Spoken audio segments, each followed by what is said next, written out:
on the beat. Ya da karshen girma buwayar ka ba daida ba. Ya da karshen girma buwayar ka ba daida ba. Ya al'azizu buwayayye kai ne ka san manufata, kai ne ka kaji gwanin da yake yi wa rayuwa ta gata. Ka aminta in ta faɗarsa a ko'ina shi ya zama fakata, da ɗan lamanin ka a koyaushe na yi wa mazaje rata. Ya da karshen girma buwayar ka ba daida ba.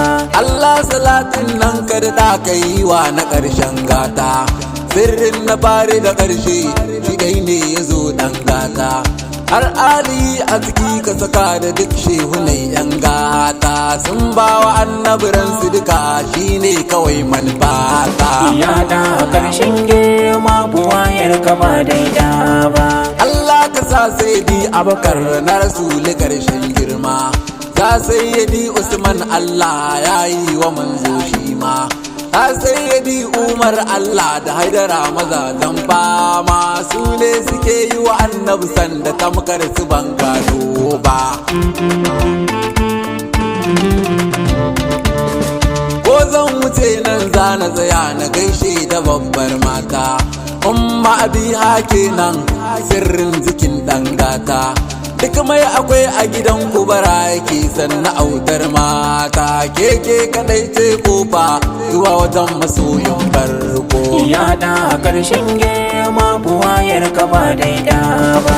Gaba dai buwayar Allah a biki ko a so ko an ki, keke kadai gayya ce saka lafiya yar sarki. Tafiyar kima bar tasa guda batul mai ta zallin tsira, 'ya'yan kima na daban ne ilahu bai yi tamkar su ba.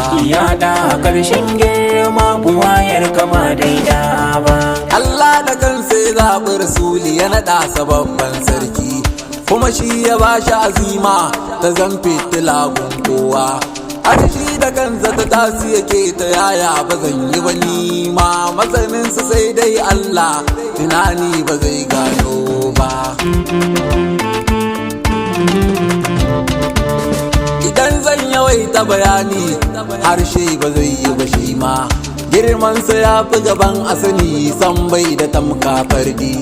Matsayinsa ko na saman sama ne shi ne ya girma ma'auni, salamun alaika ma'aiki buwayar ka ba daida ba. Ya da karshen girma buwayar ka ba daida ba. Wallahi annabi kai ne ka sa rayuwa ta yi daɗi, ƙaunar ka ke yawo a rushin mukan numfashi. Da ka ce da ni na shigo ciki to an gama masoyin farko, dama muradin kai ne kula na ɗaha ba da ni ba. Ya da karshen girma buwayar ka ba daida ba. Kai ne ka zo da bayanin a gana wahidin sarki na, badan kai baya maulaya da duniya tana wani hali. Na rabai ilawu ya yi ga gwani a kwani ba kadar saura ba, mun yarda kai ne tsanin a ko'ina kananan kayi. Kai ne ka zo a halitta ilahu bai yi ma tsara ba, dukkan su yan maula ne a gunka sai yi duk sadati. Kai ne kake cika aikin a duk cikin halittu na bi, sahibul makamati kai ne wani mu ba kalar saura ba. Ya da karshen girma buwayar ka ba daida ba. Na durkusa a gabanka ka amsa addu'a ta sarki, duk sanda zan yi yabansa kamar abun faɗi ya hadi. A cikinsa ko a ina na faɗa mu dubu ba kalar saura ba, sannan ka ba mu abin da zato tunanin mu bai kai can ba. Ya da karshen girma buwayar ka ba daida ba. Kuma gashi ba ni da aiki yabansa shi yake mun komai, tafiyar da ni a cikinsa ya zama shi nake har kullum. Da lamani a cikinsa mu bi shi kuma mu tai har kullum, har rayuwar mu ta kare a kansa ba mu neman sauki.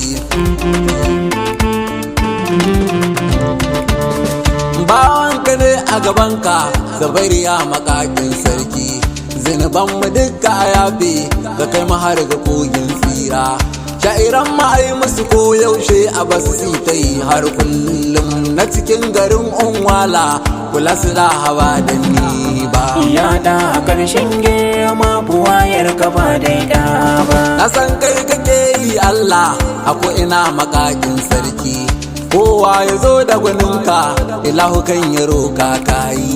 Yau ma da shi muka zo mu fada a bar mu mitai har kullum dan arzikin zahara'u majingina madafar bayi. Ya da karshen girma buwayar ka ba daida ba. Ya da karshen girma kula na da ba da ni ba, da ba da ni ba, kula na da ba da ni ba. Ya da karshen girma buwayar ka ba daida ba.